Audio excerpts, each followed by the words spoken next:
Folks, it's that time of year. It's that time of year where the War Doctor comes back to Big Finish, voiced by Jonathan Carley. I love these ranges. Now, those of you who have been following me for a while will know that The War Doctor Begins, Forged in Fire, was my favourite Big Finish release of 2021, and that The War Doctor Begins Battlegrounds was my favourite Big Finish release of 2022.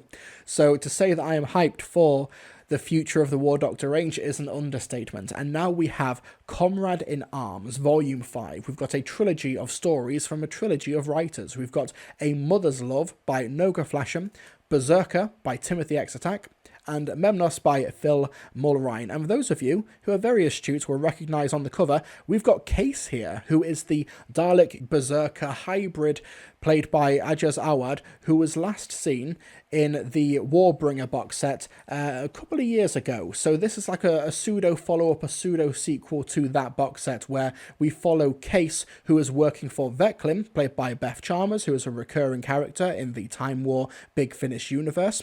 Now, they have arrived on a Gallifreyan Time War hospital, which is being looked after by a highly advanced AI, Medbay Operation Mainframe, or MOM, because this story is called A Mother's Love. There's a lot of fun wordplay there. This place is called Haven. The War Doctor has arrived there in his TARDIS after receiving a distress signal. MOM is adamant that everything is absolutely okay, but you know how AIs are in stories like this. Let's play a quick clip from A Mother's Love.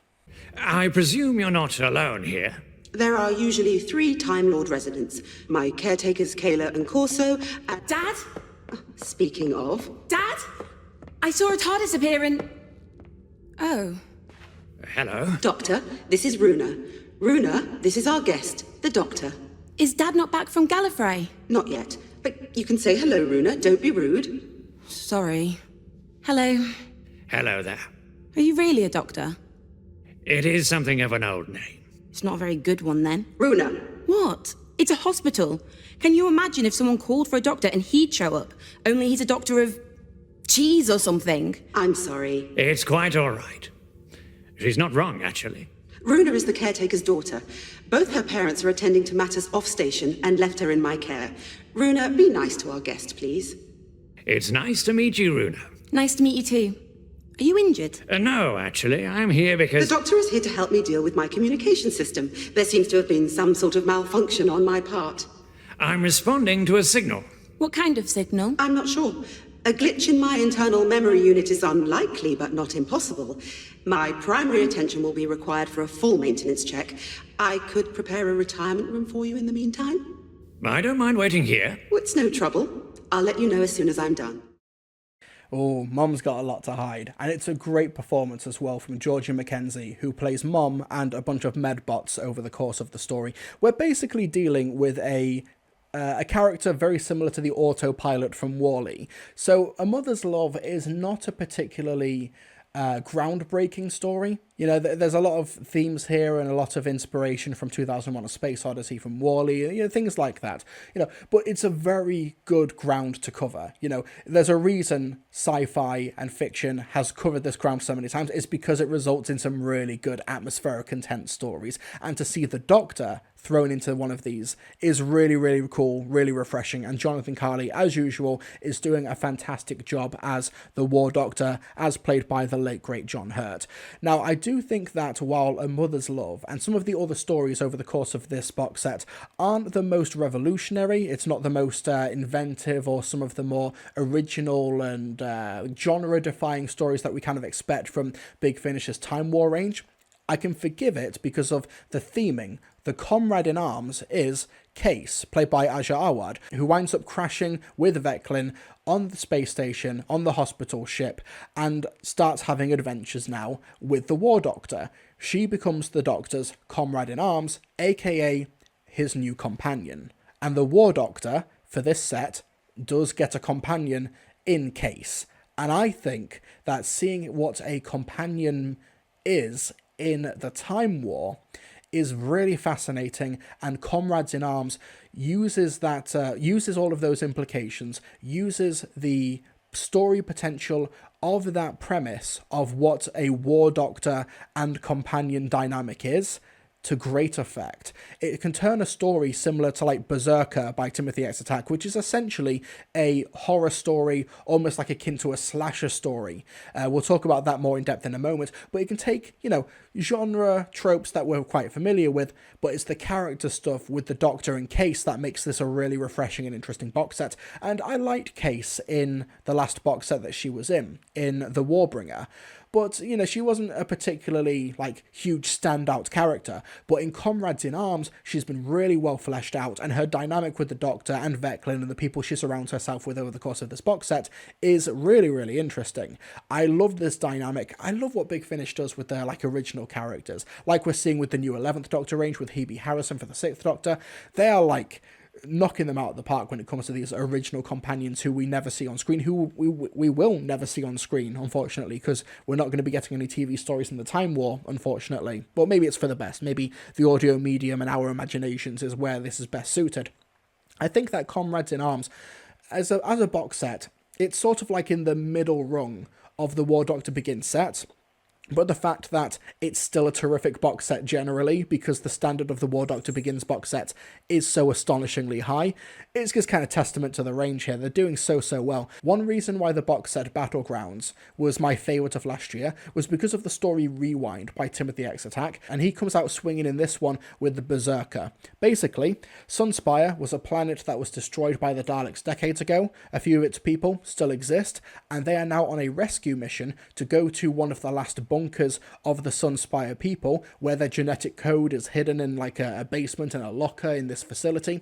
But also in that facility is a single Berserker Dalek, which we saw in the last Timothy X. Attack War Doctor Begins set in Rewind, the Berserker Daleks, where it's these Daleks with a huge amount of weaponry, encircling them, where they just turn everything into mulch as they just effortlessly glide past them. There's one Berserker Dalek in this facility, and the Doctor and Case and this group of Sunspire people need to basically use themselves as human shields to get past the Berserker Dalek or to stop it. However, the Doctor and Case have got their own agenda for the mission. They are keeping secrets from these people because if they figured out what they were really there on the mission for, they might not take too kindly with the War Doctor being amongst their ranks. Like I said, it's kind of akin to Alien. It's almost like a slasher story. They're infiltrating this base. At the beginning of this clip, they've got gas masks on, which explains the audio. But let's play a clip from Berserker. If the Berserker didn't hear us before, it definitely knows it has company now. Yes, and it's been trapped in there for centuries, rattling around in 12 stories of underground bunker with nothing to kill. That thing is going to be furious. There's, 30 of us? It's going to go in a total binge. So where is it? On its way, guaranteed. We have oxygen, everyone. Air is safe. Dalek killer. Receiving. No contact here. Report. No contact. We're on level S2 of the atrium. Above you on the upper level, as planned. It's more likely to attack the site of the detonation, but... But what? Repeat, but what? No guarantees. Maybe it's dead. Not a chance. Too many power sources to plunder down here. Battery cells, weapons. And look around. Everything's smashed. Most of the walls are cracked. The railings on every level of the atrium have gone. It's spent 400 years destroying whatever it possibly can. Let's just hope your genetic database is fortified. It was interesting listening to the behind-the-scenes interviews for Berserker, because you've got Timothy X. Attack doing interviews, and you've also got the director Barnaby Kay and the script editor Matt Fitton talking about how this was almost akin to the film 1917, in that it's essentially a one-shot, but it's an audio drama. And honestly, I never really got that implication.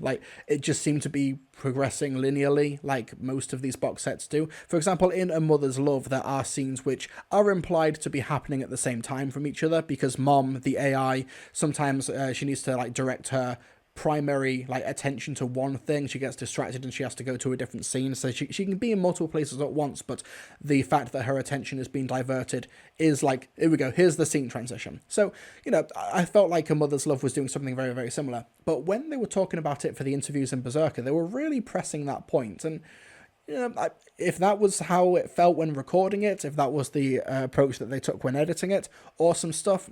I just don't really think it came across in the finished product. That having been said, Berserker is still a really atmospheric and creepy slasher story where you have this single Berserker Dalek which has been underground for 400 years, not killing anything. And it's got a lot of pent-up anger. So that's a really, really interesting antagonist. And the fact that Berserker Daleks are able to reform them, they're able to reform themselves with the debris around them, and they're able to process the remains of those that they have killed in this, like, sort of weird, like, Saturn's ring death spiral around them, and they're able to use that to fuel them, is really quite a scary concept.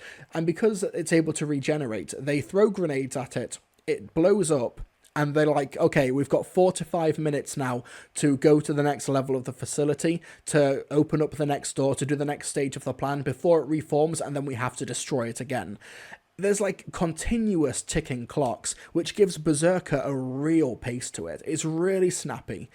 Now, I don't think that the supporting cast, the Sunspires, were that interesting. They were, for all intents and purposes, like cannon fodder. It was like, these are the ones who are helping, but also if they die, it's not too bad, because we only really care about the War Doctor and Case here.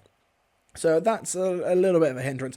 Timothy X Attacks, the scripts that I've loved from him in the past are ones where it's like the Doctor and like 1 or 2 characters that it's predominantly focused on in like limited locations, like Planet at the End for the 9th Doctor, like Rewind for the War Doctor Begins, stuff like that. I think that's where he really, really excels, in my opinion.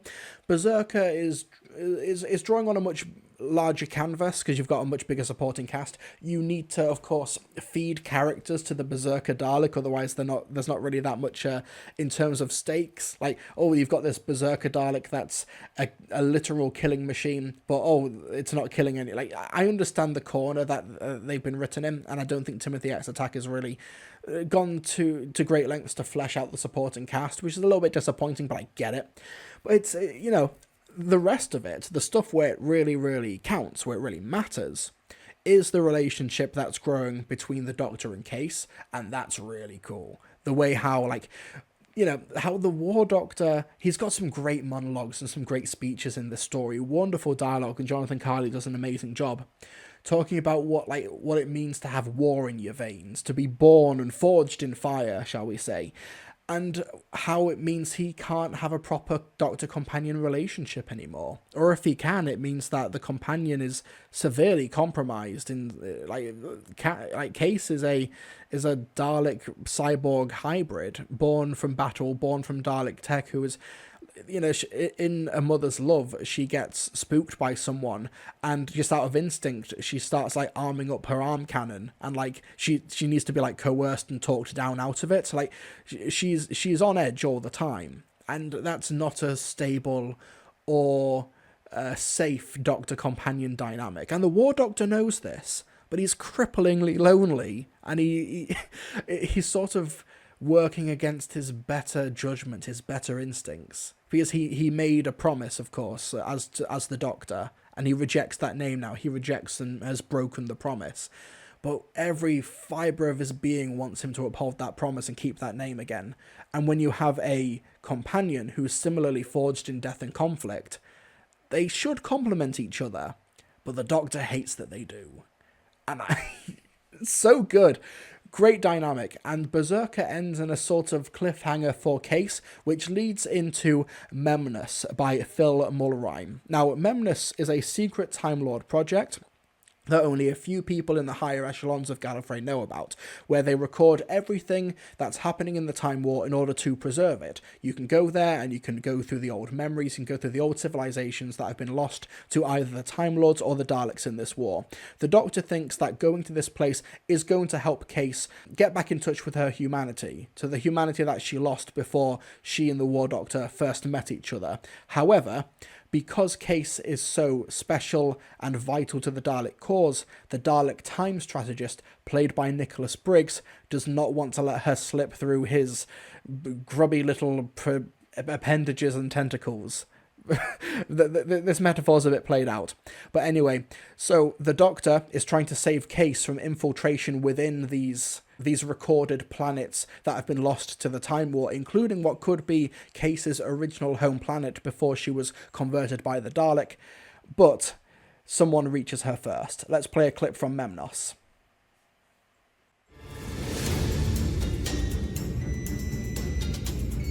Heart rate raised. Adrenaline. Cortisol. Vital spiking. Case, what's going on in there? Salvin, Jarast, are you still in the control room? What is it? We're trying to reconstruct a world here. Something's happening with Case. What do you mean? What's happening?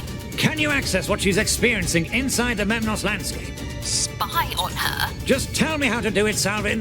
Very well. Come back to the control room. No! This is my world! My people!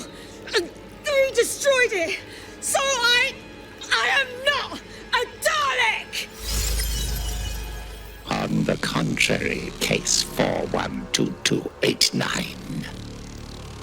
What? That is exactly what you are.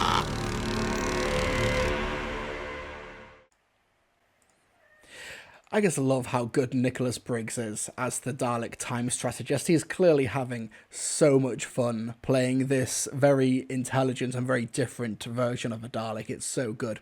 So, I will say that I think that Memnos is held back a little bit in that it's clearly a precursor to other War Doctor Begins box sets, which is good because it means we're getting more War Doctor Begins box sets. But it also means I can't really properly judge it as a story without already kind of knowing where it goes. Like, this is, for all intents and purposes, it is for all intents and purposes a part one. I also think that the idea of this Memnos, this Time Lord project, where they're able to record all the stuff at the time, it's great in what it reveals about the Doctor, how he is one of the architects of this idea, because he, once the Time War is over, if it ever does end, he does want to know what he did, and he wants to be reminded of that and the worlds that were lost. And maybe he might even receive some sort of punishment for it one day. That's a really cool idea. And it's just a little bit worrying that halfway through Memnos, we kind of forget about Memnos. It kind of ends up becoming a little bit of a background detail. It's more of an inciting incident when I think it could actually be the spearhead of a whole like box set or a full, or at the very least like an actual dedicated hour-long story. But still, you know, the dialogue is of course great, the position and the role that the Doctor and Case find themselves in, where essentially Case is torn between the War Doctor and the Dalek time strategist, which of course feels like a no-brainer decision. You go with the Doctor, but considering everything that the Doctor has done and all of the reasons that he has given Case to distrust him, maybe the Dalek time strategist is talking a little bit of sense, or at the very least, maybe there's not too much of a difference between the Time Lords and the Daleks at this point anymore. Who can say? And Case has to sort of reckon with that.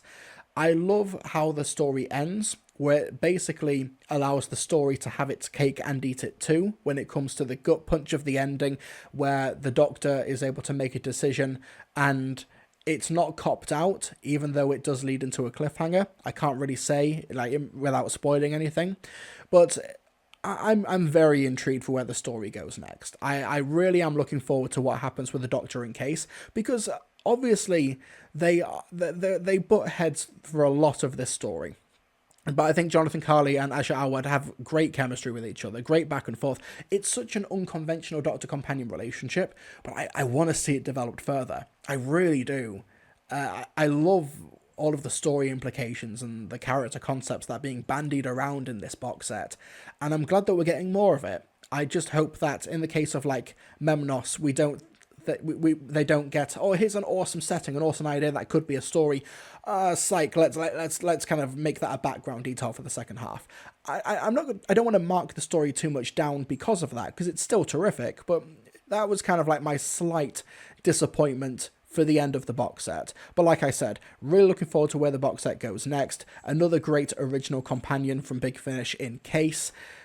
Yeah, this is so good. If if you are a newcomer to the War Doctor Begins range, there are other box sets that I can recommend first, Forged in Fire and Battlegrounds, namely. But if you have been listening to the War Doctor range like consistently, just go into Comrades in Arms knowing that you're still in safe hands, that they're still putting their best men and women on these releases in terms of the talent creatively and in terms of the casting as well. They do great work. So Comrades in Arms is once again another terrific home run hit for this very stellar range, and I really cannot wait until later on this year when we get the continuation. The War Doctor Begins Enemy Mine comes out in December. Christmas, I really wish this year would come early.